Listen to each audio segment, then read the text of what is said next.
Welcome to your own channel, ATP for Learning. I am Aashish. Today, we are continuing our journey of learning. The topic for today is substitution. That is, do you know what is substitution? Substitution, as related to genomics, is a type of mutation in which one nucleotide is replaced by a different nucleotide. The term can also refer to the replacement of one amino acid in a protein with a different amino acid.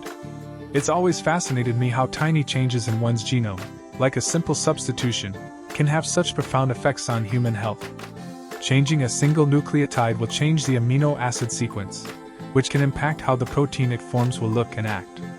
Most of these small changes don't have a meaningful impact on human health or appearance, but we're quickly learning how to find the ones that are important.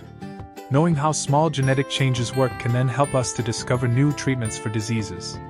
The differences between people's appearance comes from these seemingly minuscule changes in our genetic code, which I think should remind us that all humans share nearly all of our genetic material. Thank you for joining me in the amazing journey of learning. We will again meet with some new innovative topics. Please support me by liking, sharing and subscribing.